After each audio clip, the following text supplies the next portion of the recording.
வீரப்பனே திருடன். அப்படி என்றால் ஜெயலலிதாவுக்கும் கருணாநிதிக்கும் பேர் என்ன? எத்தனை கோடி சொத்து இருக்குன்னு எண்ணி முடிக்கிறதுக்குள்ள நீ செத்து போயிருவாய்டா. அவங்களுக்கு எவ்வளவு மகா மகா மகா மகா போட்டு கூட திருடர் பட்டம் கொடுக்கலாம். அவ்வளவு பெரிய திருடர்கள். அவர்கள் திருடர்களுக்கு ஒரு சங்கம் இருந்தால் அதன் தலைவர்கள். திருடன் கொடுமை. அப்படிப்பட்ட ஒரு வீரனை நாம் நினைவு கூறிக்கொண்டிருக்கிறோம். காடு என்பது காடல்ல, அது இல்லாத அமையாது நாடு.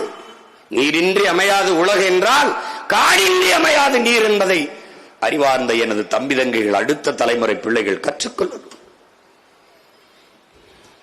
அவன் இருக்கிற வரை பயன்தான். அவர் இல்ல, சுதந்திரமா வெட்டி விற்கிறான். என் தம்பி சீமந்த நம்பி காட்டுக்குள்ள ஆடு மாடு மேஞ்சா அது வந்து அங்க இருக்கிற வன விலங்குகளுக்கெல்லாம் ஆபத்து வந்துருமா. எனக்கிட்ட கதை சொல்றான்.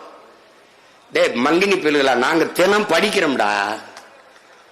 படுக்க அறை இருக்குல்ல, கால் நீட்டி படுக்கிற இடத்தை தவிர சுத்தி அறையில் வந்து பாடுறா. வெறும் புத்தகம்டா, பிக்காளிப்பழ வந்து பாடுற. படிச்சுக்கிட்டே இருப்போம்டா. உலகத்துல நடக்குது, என்ன நடக்குது, காடுனா என்ன, நீர்னா என்ன, அருவினா என்ன, ஆறுனா என்ன, மலைனா என்ன, இதோட தெரியாதவங்களாடா நாங்க. என் பரம்பரை ரத்தம்டா, உயிர்மை நேய கூட்டம்டா. இதுகிட்ட வந்து பேசிக்கிறது இங்க. காட்டு வனவிலங்குகளுக்கு எங்க ஆடு மாடு போய் பெய்யறதுல பாதுகாப்பற்ற சூழல் உருவாயிருதான். அப்ப கல்குவாரியில வெடிகுண்ட வச்சு தகர்த்து வெட்டி எடுத்துருப்பி. அப்ப அந்த ஆடு மாடெல்லாம் நல்லா அங்க வாழ்கிற சிங்கம் புலி கரடிலாம் ஐயோ நல்லா வெட்டி எடுங்க, மகிழ்ச்சியா இருக்கடா.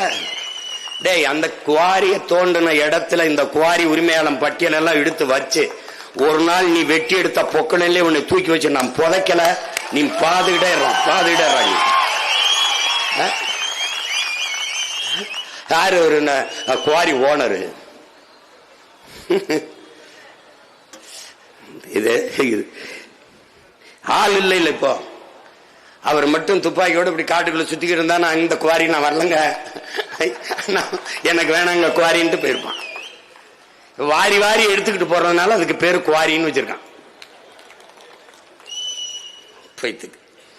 அப்படிப்பட்ட ஒரு வீர மகனை நாம் போற்றிக் கொண்டிருக்கிறோம். அவருக்கு அவருடைய பிள்ளைகள் நாம் பெருமிதத்தோடும் திமிரோடும் நம்முடைய வீர வணக்கத்தை காலையில் செலுத்தினோம். மறுமுறை ஒரு முறை என்னுடைய வீர வணக்கத்தை செலுத்துவதில் நான் மகிழ்கிறேன்.